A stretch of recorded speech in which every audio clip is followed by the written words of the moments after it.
नमस्कार, मैं डॉक्टर अमित शर्मा हूँ, senior consultant nephrologist, Fortis hospital Mohali से। इसके माध्यम से हम ये बताना चाहते हैं कि ये जो डिसीज्ड ऑर्गन डोनेशन हुआ है फोर्टिस में पिछले 6 महीनों में, इसके द्वारा 5 फैमिलीज़ ऐसी हैं जिन्होंने अपने नियर एंड डियर वंस की डेथ के बाद ऑर्गन्स डोनेट किए हैं, जिसके द्वारा 20 पेशेंट्स को नया जीवन मिला है और उनका जीवन बेहतर हुआ है। इनमें 7 ऐसे पेशेंट्स हैं जिनको कि किडनी ट्रांसप्लांट हुआ, उनमें से 3 पेशेंट्स ऐसे हैं जिनको 2 किडनी लगाई गई और 2 पेशेंट्स ऐसे हैं जिनको सिंगल किडनी फोर्टिस हॉस्पिटल में लगाई गई और 2 किडनीज AIKI हॉस्पिटल लुधियाना गई, जहां पर जो है 2 पेशेंट्स को किडनी ट्रांसप्लांट किया गया।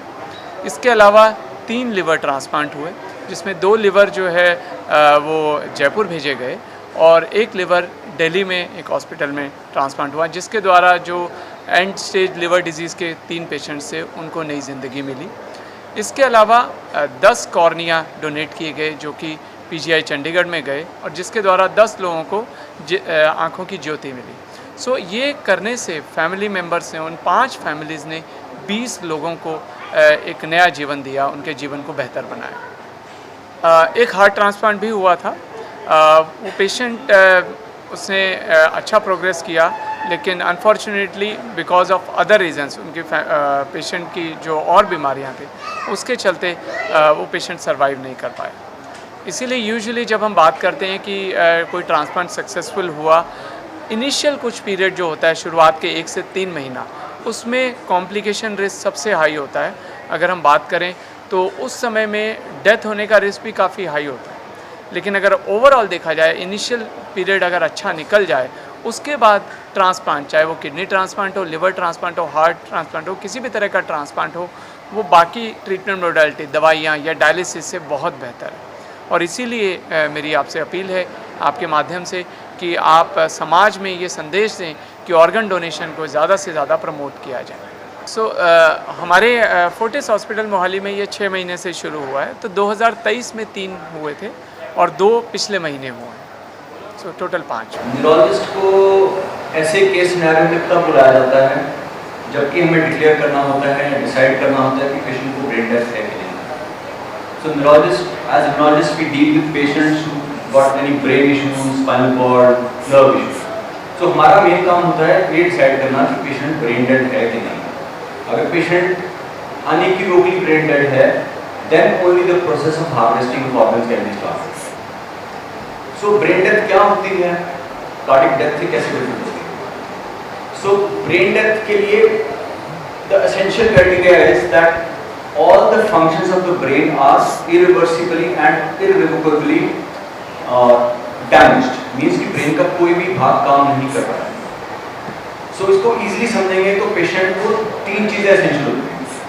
पेशेंट को कॉमा हो, पेशेंट को अगर हम टच करते हैं चेस्ट पे, हम डीप पेनफुल स्टिमुलस देते हैं, हम हाथों पे या नेल बेड्स पे डीप पेनफुल स्टिमुलस देते हैं, तो पेशेंट का कोई रिस्पॉन्स नहीं आता। अगर पेशेंट को डीप कॉमा है, then we consider that the patient might be a case of brain death। उसके बाद हम देखते हैं कुछ ब्रेन स्टेम रिफ्लेक्सेस। तो ब्रेन को बेसिकली 2 भागों में डिवाइड कर सकते हैं फॉर इजी अंडरस्टैंडिंग। एक तो पार्ट होता है सेरिब्रम, सेरिब्रम का ऊपर का भाग जिसको ब्रेन का बोलते हैं, और उसमें हम देखते हैं पेशेंट को कॉमा है कि नहीं, और नीचे का भाग जो ब्रेन का होता है उसको बोलते हैं ब्रेन स्टेम। एक पहले हम देखते हैं पेशेंट को कॉमा है कि नहीं। तो irreversible comma is mandatory for us to go ahead with the procedure of diagnosing a patient to be brain dead or not. So अगर हमने देख लिया कि पेशेंट को कॉमा है, हमने पेशेंट की स्टर्नम पे डीप पेनफुल स्टिमुलस दिया, हमने नेल बेड्स पे दिया, हमने डीप स्टिमुलस दिए, पर पेशेंट को कोई मोटर मूवमेंट नहीं हो रही, then we go ahead and see कि पेशेंट को कोई ब्रेन स्टेम रिफ्लेक्सेस है कि नहीं।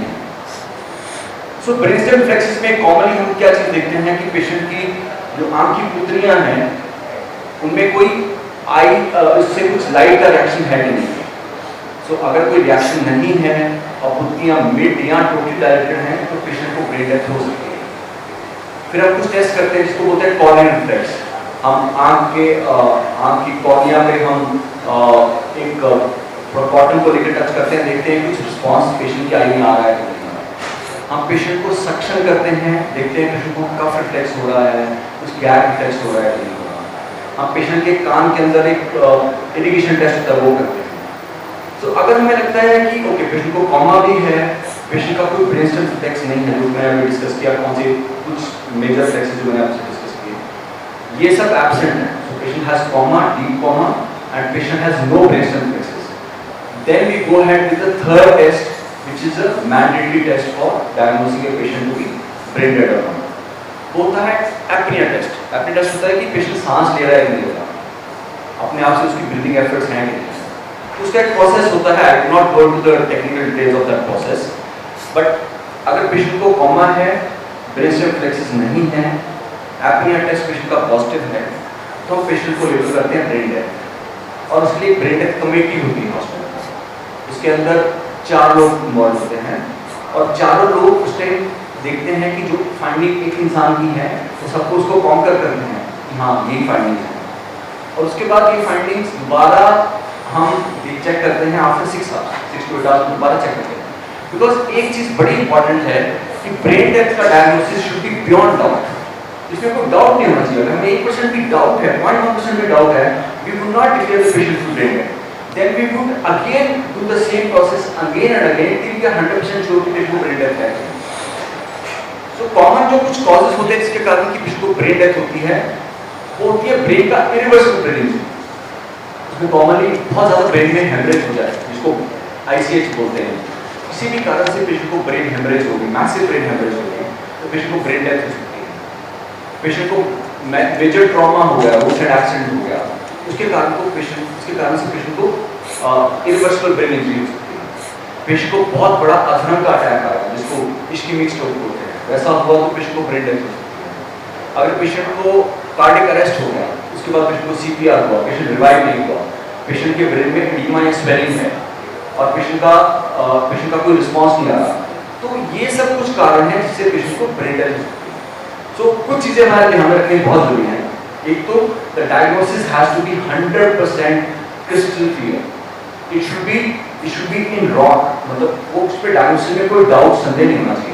अगर 4 लोग हैं उनमें से किसी को भी संदेह है कि पेशेंट का कोई रिस्पांस है, तो हम उसको ब्रेन डेथ डायग्नोज नहीं करेंगे, फिर हम दोबारा ट्रीट करेंगे उस साइकिल को 6 से 8 घंटे बाद, एंड उसके बाद as and when required we will repeat the cycle till we are 100% sure कि पेशेंट को ब्रेन डेथ है। एंड दूसरा, the cause of brain death has to be very clear and it has to be irreversible, मतलब ऐसा कुछ कारण नहीं होना चाहिए जिसके कारण कि पेशेंट का रिस्पांस आने के आगे कुछ चांस है, जैसे कि कोई पेशेंट को इलेक्ट्रोलाइट डिस्टर्बेंस हो, पेशेंट को मेजर लिवर किडनी का इंजरी हो, पेशेंट का टेम्परेचर कम हो, तो वो सब चीज़ें हम एक्सक्लूड करते हैं बिफोर वी डायग्नोज कि पेशेंट को ब्रेन डेथ है कि नहीं है। और जब हम ये सारे टेस्ट रिपीट कर लेते हैं 6-8 घंटे के बाद, उसके बाद हम सर्टिफाई कर लेते हैं कि पेशेंट ब्रेन डेथ है।